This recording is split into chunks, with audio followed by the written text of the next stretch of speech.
Pittsburgh Steelers quarterback Kenny Pickett is getting disrespected big time by former NFL player turned analyst. So, nobody is writing Kenny Pickett's Hall of Fame speech after his first season. His first season, rookie season, wasn't perfect. He had many mistakes. But in the media, he's not getting credit that he deserves for how the Steelers did down the stretch. So, Matt Cassel, he's a former NFL single-collar quarterback who played 14 seasons at the professional level in the NFL, and he was also teammates with Tom Brady a long time ago. And then he became the Tennessee Titan. And then he retired. So in the media recently, he was talking and he was naming his 32 quarterbacks for this past season, and he listed Kenny Pickett as the 27th out of 32 on that list.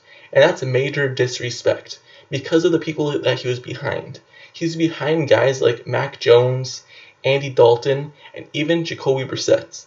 You could argue that Kenny Pickett had better seasons than all those guys, and he is a rookie. So, that's major disrespect. The reason for him being ranked 27 out of 32 is this. Here's the quote. Kenny Pickett needs to limit mistakes, stay on the field, and show some consistency. Throwing game-winning touchdowns with less than a minute left in the consecutive games might be a glimpse into Kenny Pickett's moxie. He's going to need to carry the weight of one of the league's most historic franchises on his back. So, him saying this, yes, it gives him hope for the future, but just based off his ranking, labeling him as the 27th best is disrespectful. Kenny Pickett, at times, had to carry his offense, and he's working with Matt Canada, one of the worst offensive coordinators in the league. He's going to be working with them again next season, and he's probably still going to struggle.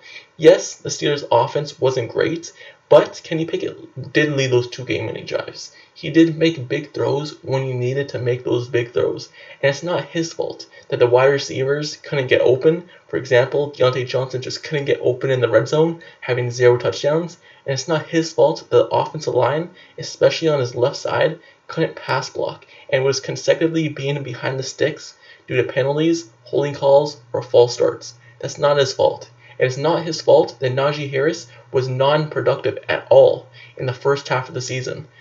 In the first half of the season, Najee Harris had 0 production. That's when the second half of the season turned and kind of started to pick up. When Najee Harris developed a run game and the Steelers' offense actually had balance, then you were able to see how good Kenny Pickett's potential really can be with the Steelers. So, obviously, the stats aren't showing, but if you're just watching the games, there's no reason that you should have Mac Jones, someone who got benched for a rookie, should be ahead of Kenny Pickett. Andy Dalton, someone who led the Saints nowhere close to the playoffs, shouldn't have been higher than Kenny Pickett.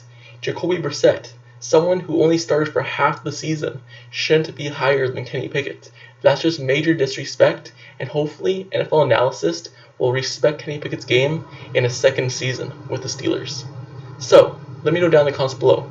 How do you feel about this disrespect that Matt Cassel gave Kenny Pickett, listing him as the 27th best quarterback this past season? Do you think it's worthy, or do you think that's disrespectful? Let me know down in the comments below. Don't forget to subscribe to the channel as well if you like Steelers content and analysis reports. Like the video, turn on post notifications down below for this channel as well, so you get notified whenever I post the next Steelers video. Click the bell down below, and I'll see you guys all later.